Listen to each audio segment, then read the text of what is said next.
Yo, what is going on, guys? It is your boy Kimbo here, and it is time for another epic Bakugan Evolutions episode review. So we got episode 8 up in here, man. So they've been going along big time with the plot and such for sure. And this episode no different. So, getting into it. Of course, if you haven't seen it, give you 5 seconds to click away, because spoilers and such. If you haven't seen it, you've been warned, you know. Well, yeah, anyways, getting into it. So, episode number 8. The first half of it, we start off with the awesome brawlers they're like in a cafeteria.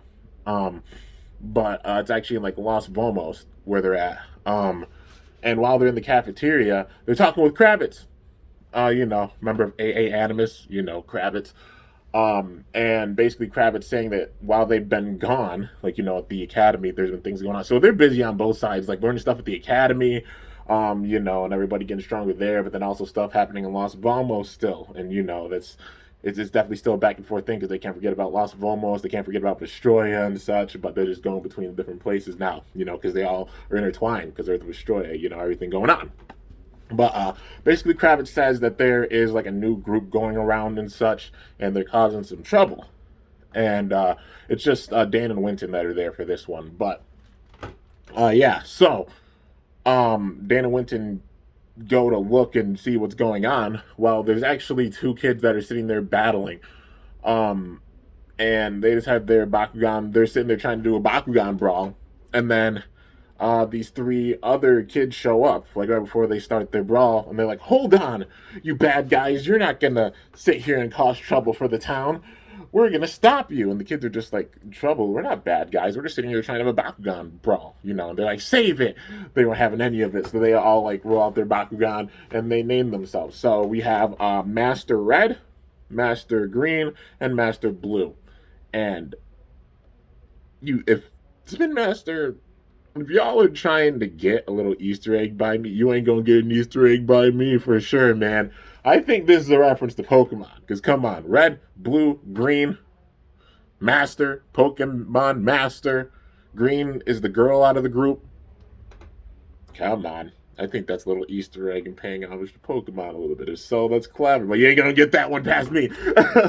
But yeah, so anyways, they roll out their Bakugan. Red has, I think it's like a Pyrus Apophix. It looks really cool. I hope they put out Apophix with this season because Apophix has a really cool design. We only saw Apophix in like Aquas, Ventus, and Diamond, I believe. Besides that, we didn't see in like Darkest, Chaos, or Pyrus. So it'd be amazing to see like them release Apophix. Some of these other Bakugan that were scrapped before. Like I said, the season's a melting pot. It's the perfect time to get all these Bakugan and such out. All the scrap ones before, because Apophix was one of the last Bakugan design-wise that was released for Geogon Rising. But yeah, and Crystal Blue had it, like the Aquas version, but a Pyrus one here. And then I think it was a Ventus Harperion that Green had. So they're all sitting there while they're battling these kids, and then they completely demolish these kids. And, and they're like, "Yeah, we saved the day." And then they're just like, "Those kids are weird." Because they're like, "Go cry home to your mommy," or something, And then of course Dan and Winton see it and they're like, I don't know, like that wasn't good. Like they were just sitting there trying to have a brawl, And then they're sitting there like freaking out. The master, I think the Master Destroyers or something along those lines. The Master Brawlers, we'll just call them that. But they're sitting there just freaking out because the awesome brawlers are there. They're like, it's Dan and Winton. Oh my gosh, we're your biggest fans and such, And they're like, we want to be just like you and do things for justice. And, we became the superheroes of this town. And they're like, well, that's not really being a superhero, crushing the opponents. And then they think they're sitting there like, like congratulating them, like, praising them for it. But they really weren't. But they're like, yeah, thank you so much. And they're just like, they're not even listening at all. So then they go around, they start causing more havoc. They're just taking out other brawlers that are sitting there. Like, honestly, some of them not even brawling. Some of them just having their Bakugan out. And then they sit there and attack the brawler. And then there's a case where, like, they took out... it was a centipede. I think it was a darkest centipede. That the little girl had. And they just whooped this centipede. And it was in the middle of a highway. So then everybody's like, move out of the way. I'm trying to go to work. Blah, blah, blah. But then they show up like, this is not okay what you're doing. Like, you're sitting here attacking innocent Bakugan and such. It's not being a hero. doing that, you're abusing your power. And then they got upset about that. They're like, oh, yeah? Well, no, we're not. Blah. And then they ran off, But then, meanwhile, everybody's still on the highway, like, get that Bakugan out of the way. I've got things I gotta do. And then they're just sitting there like, oh boy. So they, of course, get the Bakugan out of the way. With the cutscene, but you can assume they got the Bakugan out of the way. And then they're walking down the street, and they're both tired. Like, Dan and Winton are exhausted at this point. So they're sitting there talking, and then while they're talking, there's actually some bad guys that show up. They have a darkest Bakugan with them. It's like a darkest bear, like a panda or such, but it was more, yeah, it was a bear.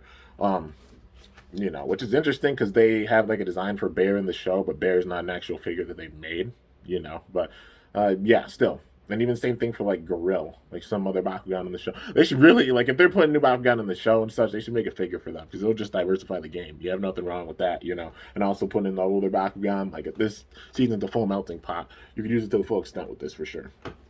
But yeah, and of course everything with the cards. But said enough about that. With all the unboxings and stuff, you guys already know. But this Bakugan, they actually show up trying to stop the bad guys, that being the Master Brawlers. And they're trying to take out this Bakugan. And it seems like before craziness happened with it, they could have beaten it. They could have taken out this Bakugan. But then this Bakugan dodges one of their moves, and it hits the ground, and it actually makes an elemental storm. Like some of the elemental energy seeps through, and it's actually darkest energy. And then sure enough, this Bakugan becomes crazy strong, overpowered with elemental energy, takes out all the Master Brawlers Bakugan with one hit. And they're like, what? Like, how did that happen? He took out all three of us by himself? And then Dan and Winton step up, and they're like, this is a problem. We got to take care of this. And then they just sit back like, oh my gosh, we get to see the battle. And then sure enough, they launch out Trox and Drago, and they're like, oh my god, it's Trox and Drago. So first they're struggling to take out this Bakugan. Like, they're wearing it down in power, but it's not enough because it's overcome with elemental energy. And then after that, they, Dan does it. He takes back Drago, and then he sends Drago back out, and Drago goes into strength mode. And then Dan uses the strength mode and takes out, this Bakugan. And then meanwhile, they're sitting in the background like, oh my gosh, strength mode, he evolved, that's so cool. But, Dan wins it. And then these criminals get, they tried to get away. And then Trox is like, you're not going anywhere.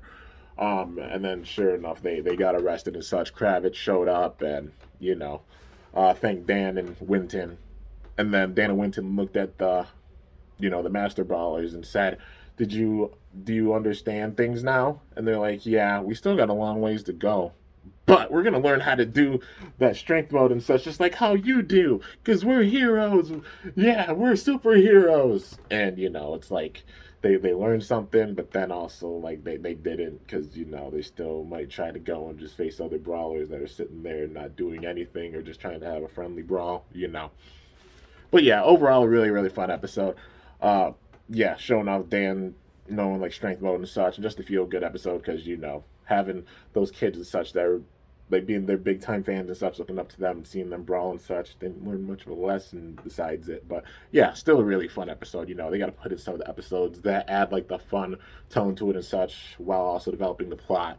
That's how it is with this reboot, and that's one thing I really enjoy because they have the serious moments and go along with the storyline big time, but then also having those fun episodes that you put in there to show like it's still fun and such. It's not all serious toned with it, But yeah, because honestly, at this point with the first era, it got like serious tones. There weren't that many like too fun moments that were going on. It was all like big time serious moments from like season 3 outward, But yeah.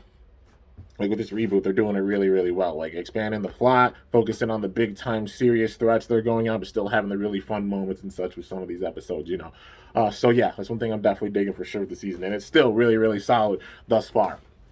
And now we get into the second part of this episode, and this is where we get into some of the meat and potatoes. We're starting to get into some of the meat and potatoes a little bit, getting the entree. Not the full course yet, but we're getting somewhere. Like, we're getting to some of the big details with this. At least somewhat, a little bit. Plot development. So, getting into this. We're back at, the academy, and then Winton and Dan are brawling. Dan's trying to master speed mode still, but he's pulling out strength mode and getting super flustered with it and irritated. But Dan and Winter are sitting there training all the time, and Winter's like, all this training is not doing anything.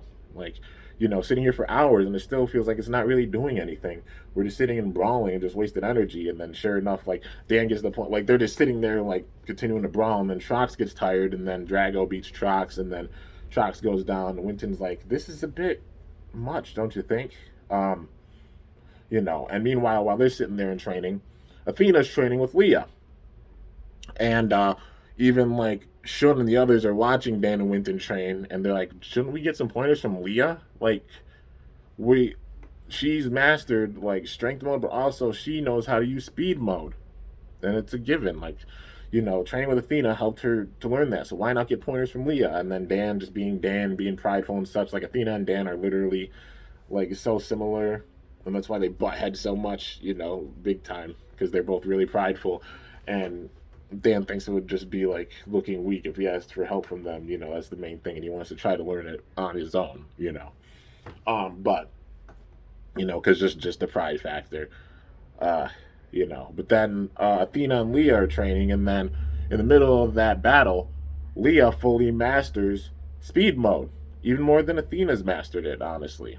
And Athena even said that, like, it looks like you mastered speed mode, because Pegatrix has sent out in speed mode. And it seems like Pegatrix, the design for Pegatrix, I think, is the same, even with the speed mode and such. But this is their way of like doing like strength mode, probably being like the platinum power up version, unless they have a different mode for them with like the strength mode and then the speed mode or the power mode, either one. That's how they put in like the platinum series Bakugan, like the power up with it. So for one Bakugan, it could represent strength, and another one it could represent speed. But I think Pegatrix did have a little bit of a different design too with the speed mode. So they're probably gonna have like speed mode Pegatrix, like how they're doing for Drago. They have like speed mode Evo, then the power mode Evo. It'll probably be that way for the Awesome Brawlers Bakugan. Wouldn't be surprised about that. But yeah, so Leah's mastered speed mode. Athena even seeing that and being like, I still have to get stronger and such myself. So they're sitting there and brawling, and then we get a cutscene back to Dan and Winton, and that's where all the other events happen, where he took out Trox and such. But then Shun saying, like, that's how we got into the dialogue of why don't we ask Leah for help or such, and then Dan being really prideful and such.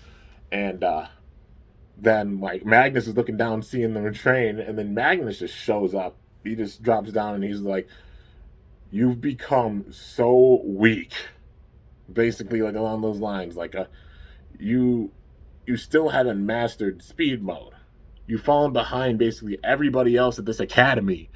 And literally lays into Dan, man. And Dan's not having it. He's like, well, I'll show you my power right here and now. And then Magnus is like, okay, I'll show you the difference between our powers right now. Then Athena and Leah show up, and they're just like, what's going on? Like, why is he battling Magnus? Does that mean he mastered speed mode? And then Shun looks over like, mm-mm. And then Athena's just like, what a joke. Like, literally calling him a joke, like he can't even master speed mode and such. And then, Magnus just being real insane, like he's probably the weakest brawler at this academy. Like, they're not sugarcoating anything for Dan. Like, not just because he's like a protagonist or anything. Like, he has to earn his way through and such big time with things. He's not getting an easy ride, and it shows with this for sure. But yeah, so the battle's underway. Drago versus Nilius.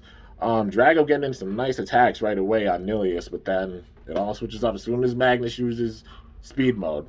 He launches out Nilius in speed mode. Nilius is way overpowering Drago, and it's totally one-sided. And Magnus is just like, really? This is all you got? This is so disappointing. And Dan's been letting all these thoughts get to his head, like what Athena said, what Magnus has said, letting all of that get into his brain and his thoughts and everything. And then Shun just yells out, like, he figures it out in the middle of it. He's like, why is this happening? Oh, I get it. And then he just yells out to Dan, Dan, you're sitting there thinking about things too much, pretty much. Like, it's not Dan's style to be super analytical with things, but then he's also letting Magnus and Athena's ideas, like, thoughts and everything, cloud his judgment, everything they've been saying. And Shun just tells him basically to stop it, like, just focus on the battle in front of you. You're overthinking everything. like thinking about like how everybody else is getting ahead of you, how Magnus is ahead of you, Athena's ahead of you, how they just sit there and taunt you and everything. You know, you're overthinking everything. You just got to go with it.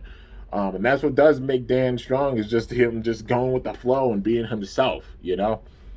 And that's even a big time life lesson for things too. Like, I guess just going to college and having my degree in art and such, like you learn like not to overthink things, because you only have a certain amount of time that you have in order to get things done, even on the regular shows. Because like even like with work, like for example, I work soon after this. You guys are gonna probably be seeing this video while I'm gonna be cranking with my job, you know, because I double task all the time. Usually when you're seeing the videos and such go out, I'm out there grinding. It's how I keep up with all this and such, man. Honored for sure, but you know, a lot of hard work goes into it too.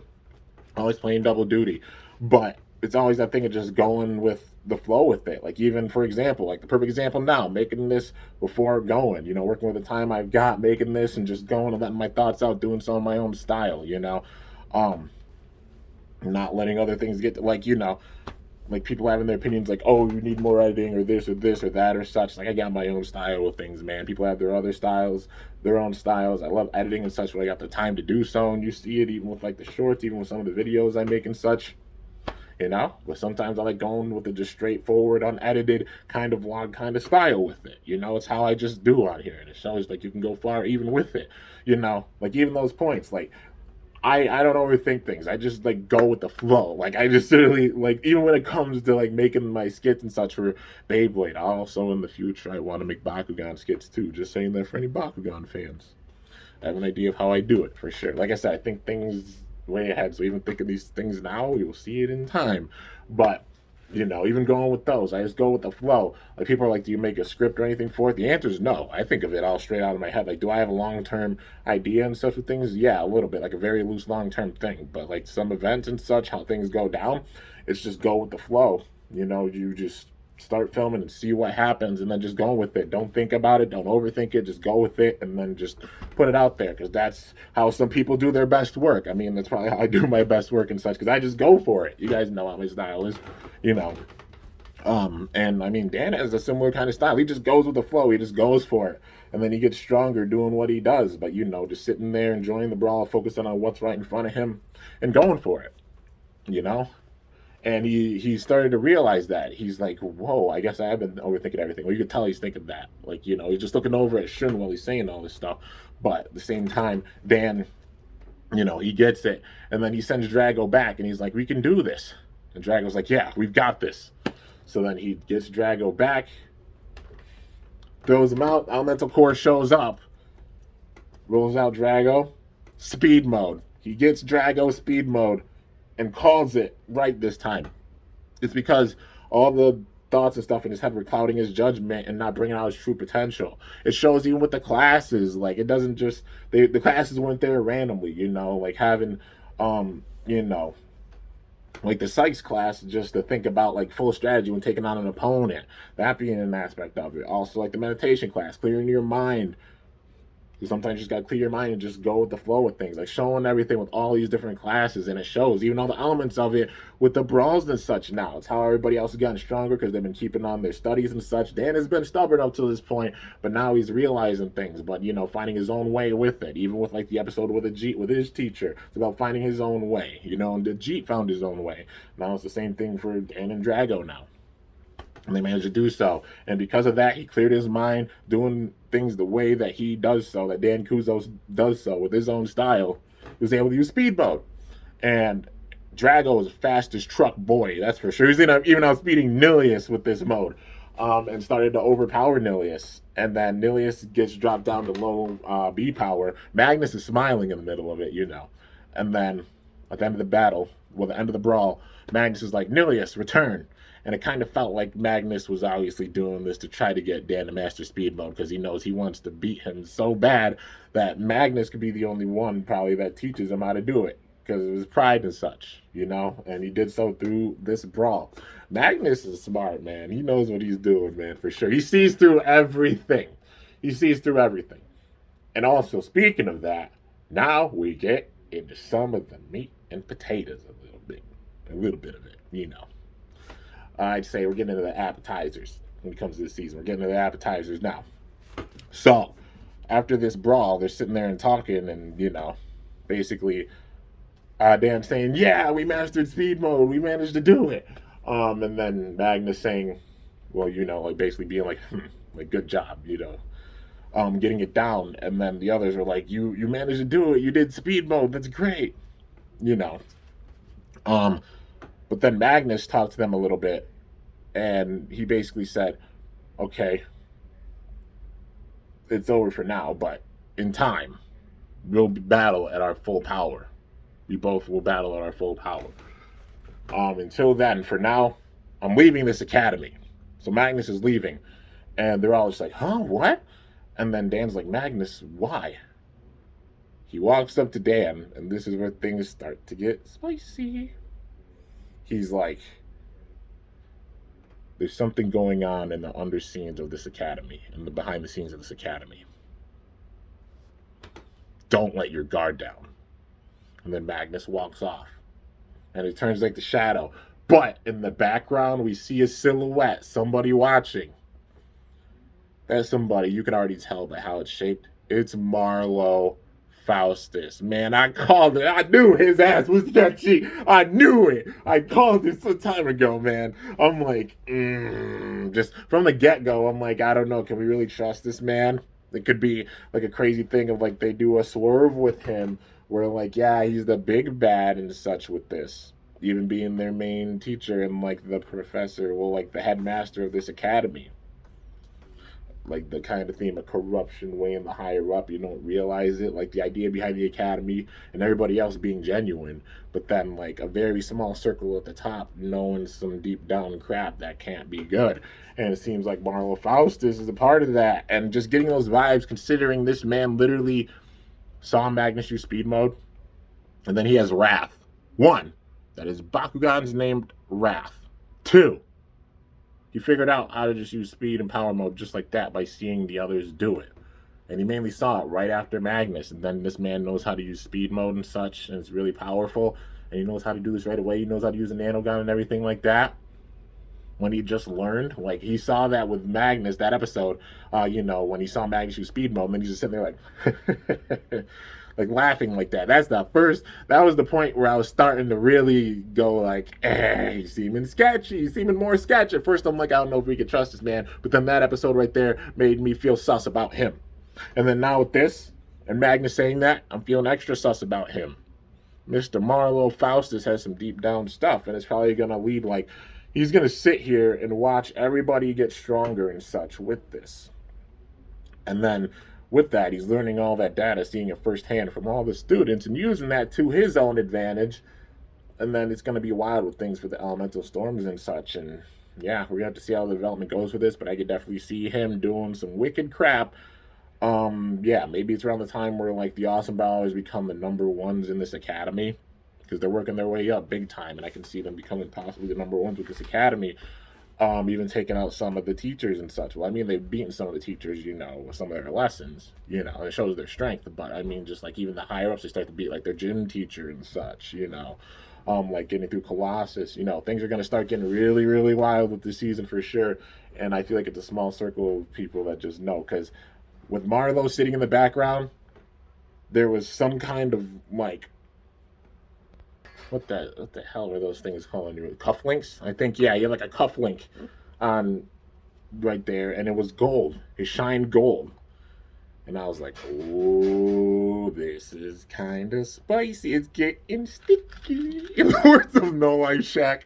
Yeah, I'm a fan of him. I'm sure probably some of you guys watch, but yeah, like No Life Shack. He's a big time YouTube reactor. Yeah, but it's getting sticky. We're getting to some of the nitty gritty with this. Now, I'll make a few predictions and stuff right now. Overall, really solid episode. Dan finally mastered speed mode. He probably hasn't mastered it yet, but Drago's got it down. But then he's gonna fully like master it and such and bring out the true potential, But yeah, Dan knows how to use speed mode now. He finally learns how to do it. And now, since they're done focusing on that arc, now it's about some of the deep down stuff with this. So, a few episodes, they mentioned something about like this Elemental Asylum. It's this website online that's teaching people how to use elemental brawling. There's also the man out there, Wagner, who's a part of the Gate Crushers. You know, they brought in the Gate Crushers, Wagner being a leader of the Gate Crushers, or like a big time person with the Gate Crushers. Then there's the Elemental Asylum. I feel like the Gate Crushers are tied to the Elemental Asylum.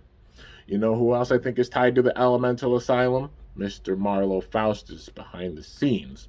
But I feel like he may be the big bad of it. He may like be the full leader of the Elemental Asylum, whatever this group may be, because they showed like an entire area and such for it, an entire building. They're definitely gonna have like some kind of thing with that, like showing that off.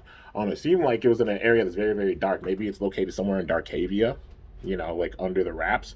But yeah, man, I see them all being kind of tied together. Like, you know, Marlowe Faustus probably being in cahoots with Wagner or something behind the scenes, because, you know, they're trying to separate. Wagner talked about separating, like, Earth and Vestroia, the link and such, by closing the gates, and yeah, going down this approach of like separating Earth and Destroyer once again, except in a different way this time, you know.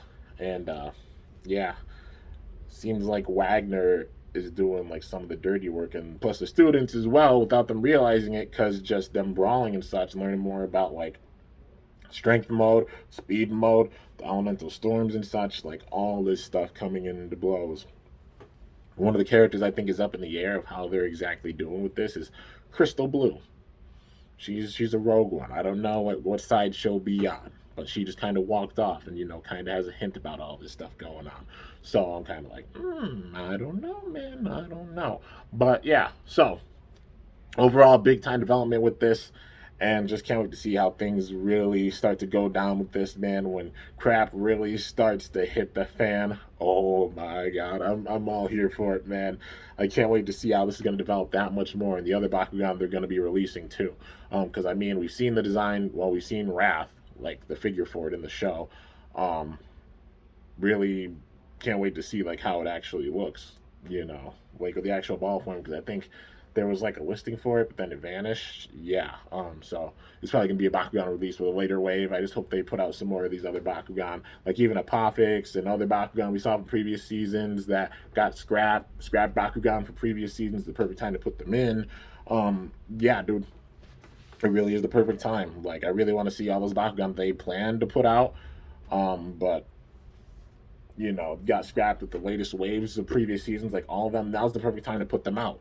No matter what, even if you don't show them in the show, it still diversifies the game for sure. And you're still adding some of these Bakugan in the show, like Serpilius. Like there's a Darkest Serpilius. I really want to see Serpilius and Darkest. We got in Pyrus, but yeah, definitely want to see it in Darkest, like how there's one in the show.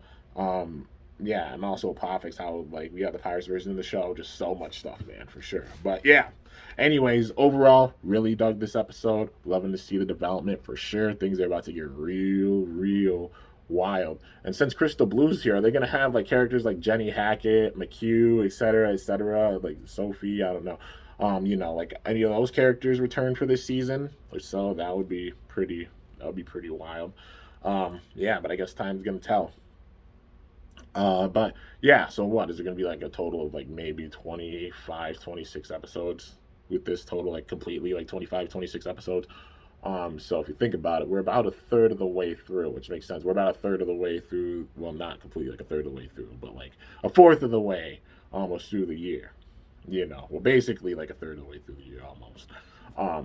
But yeah, dude, uh, a lot of development for sure. Can't wait to see how things are going to go. But let me know your thoughts in the comments. Anyways, guys, that's going to do it for this review on Bakugan Evolutions, episode number 8.